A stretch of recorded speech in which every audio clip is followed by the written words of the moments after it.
External influences on business activity. Introduction. All businesses operate within an external environment which influences their activities and decisions. This external environment comprises laws, political and social factors, economic conditions,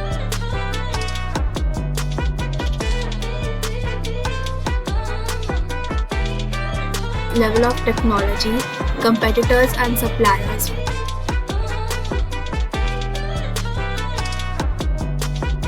international trade links and environmental pressures. Businesses cannot take effective decisions without understanding these external forces and how they might impact on business operation. Privatization. The act of selling state-owned and controlled business organizations to investors in the private sector.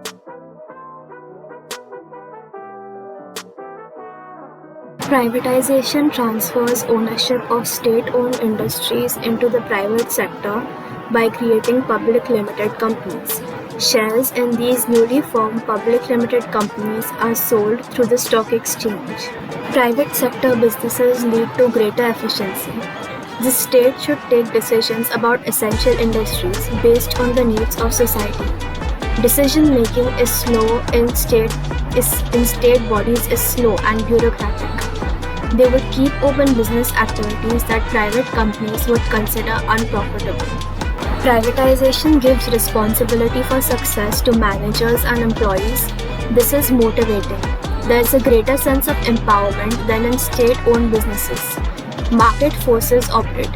Failing businesses will be forced to change or die. Successful ones can expand. Profits of most private businesses have increased following their sell-off. Important business decisions are taken for financial reasons, not political reasons. For example, keeping electricity prices artificially low. Sale of nationalized industries can raise finance for government, which can be spent on other state projects.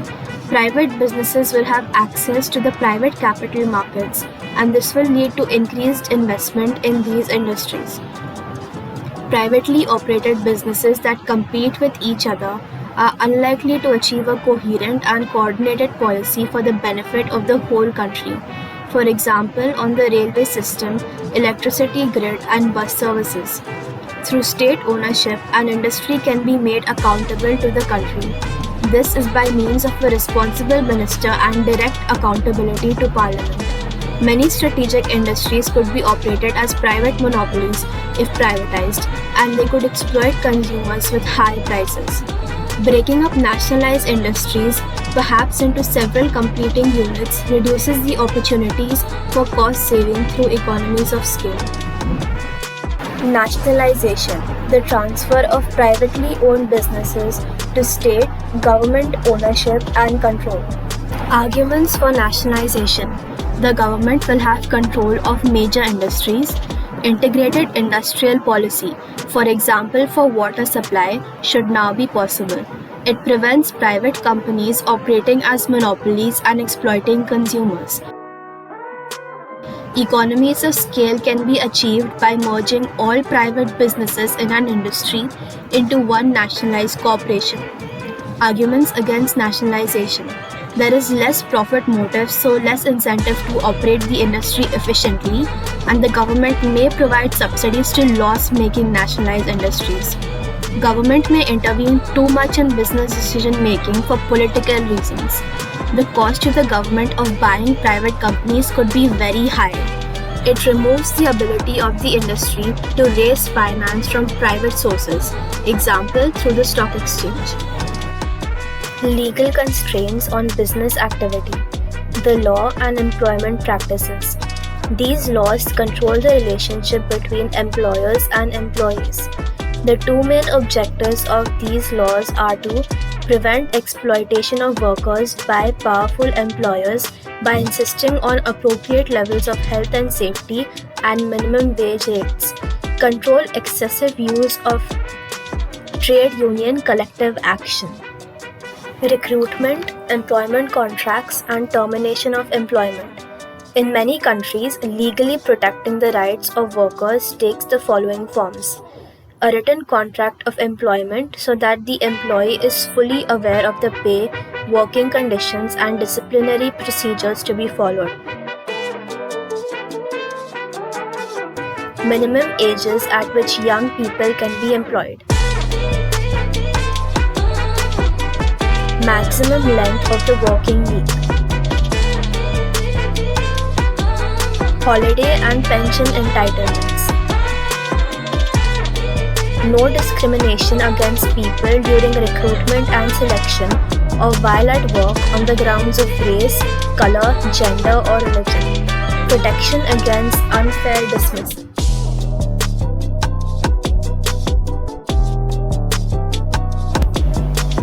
There are substantial differences in legal controls over employment between countries. These differences have been a major factor driving the location decisions of some European and multinational organizations.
Minimum wages.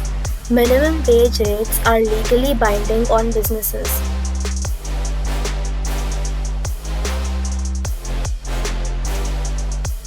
The two main aims of the minimum wage are to prevent exploitation of poorly organized workers by powerful employers, reduce income inequalities between the high-paid and low-paid in the economy.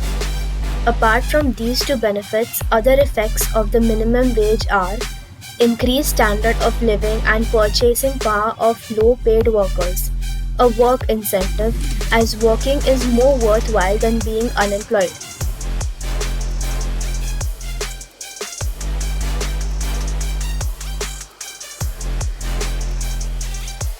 Criticisms of most minimum wage systems include they can be avoided by employers insisting on casual employees with no employment contracts and no job security.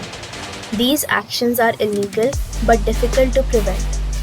Raising labor costs can make businesses uncompetitive and they might make workers redundant. Other workers being paid just above the minimum wage will ask for a wage rise and inflation might increase as businesses' costs increase further. Impact on businesses of changes in employment and health and safety laws. There are both positive and negative effects to changes in these laws. On one hand, there are constraints that add to business costs, including higher costs from an increase in paid holidays, pension contributions, and paid leave for sickness, maternity, and paternity. Supervisory costs for checking on recruitment, selection, and promotion procedures, protective clothing and equipment to meet stricter health and safety laws, higher wage costs if a minimum wage is introduced or increased, employment of more employees to respond to controls over length of the working week. Clearly, multinationals that operate in countries with very few legal constraints will enjoy lower production costs. However, There are some benefits to be gained by businesses that meet or even exceed minimum standards laid down by the law. Workers will feel more secure, more highly valued, and more motivated with a clear and fair employment contract. A safe working environment reduces the risk of accidents and time off work for ill health or injury. Meeting minimum standards avoids expensive court cases and heavy fines. Businesses that make a policy of providing employment conditions and a healthy environment beyond legal requirements are likely to attract the best employees. Good publicity will be gained if business culture is considered to treat workers as partners in the business, equal in status and importance to managers and shareholders. The law, marketing behavior, and consumer rights. There are various reasons why governments around the world take legal action to protect consumers of goods and services from unfair or unscrupulous business activity and marketing behavior. Individual consumers are relatively weak and powerless against businesses with large marketing and promotion budgets. Advertising can also be very influential but misleading. Products are becoming more scientific and technological. It is difficult for consumers to understand how they operate and to assess the accuracy of the claims being made for them. Brad, show them how it's done. Boom. Sell me that pen. Watch. Go on. Let me show this pen. That's my boy right there. Do me a favor. Write your name down on that napkin for me. I don't have a pen. Exactly. Supply and demand, my friend. You know what I'm saying? He's creating urgency. They get them to want to buy the stuff. It's something that they need, you know? Selling techniques are very pressurized and are increasingly difficult for some consumers to resist. These include the offer of apparently cheap loans, some of which can commit consumers to paying off debts for many years at high interest rates. The globalized marketplace has increased the import of goods. Consumers need protection from products that have different quality and safety standards to those in the domestic country. Increasingly competitive markets lead to some businesses trying to take advantage of consumers by reducing quality, service, and guarantee periods in order to offer a lower price. Consumer protection laws. The following are the main UK consumer protection laws. Many countries have similar legislation. Sale of Goods Acts. There are three main conditions of these acts. Goods and services must be fit to sell, they should be safe and have no defects that will make them unsafe if they are used in the ways intended. All goods and services must be suitable for the purpose for which they are intended. Goods and services must perform in the way described. Trade Descriptions Act. The most important condition is that there should be no misleading descriptions or claims for the goods being sold. Example, a plastic chair cover cannot be claimed to be leather. Consumer Protection Act. The two main conditions are firms that provide dangerous or defective products are liable for the cost of any damage they cause. It is illegal to quote misleading prices. Example, a retailer cannot claim that the price of a product is $50 less than the manufacturer's recommended price if that is not true. Impact on business of consumer protection laws. Complying with these laws increases business costs for redesigning products to meet consumer health and safety laws. Redesigning advertisements to give only clear and accurate information. Improving quality control standards and the accuracy of weights and measures. Laws to protect consumers may require a change of strategy and culture in the business. Putting consumer interests at the forefront of the company policy may demand a change of attitude among very senior managers. Possible benefits of consumer protection include reduced risk of consumer injury from using a product and resulting bad publicity, reduced risk of court action, improved consumer loyalty for products that meet minimum performance standards, a reputation for dealing with complaints fairly and quickly, and for advertising with fairness and honesty. A business could gain a good reputation for offering consumers even higher standards of consumer protection than required by law. If consumers are offered an improved deal in terms of honest advertisements, accurate promotional offers, quality products, and good after sales services, then the sales and marketing benefits and even eventually profit increases could be real and long lasting. Collusion. Businesses agree to work together and restrict competition by fixing prices and sharing contracts between themselves.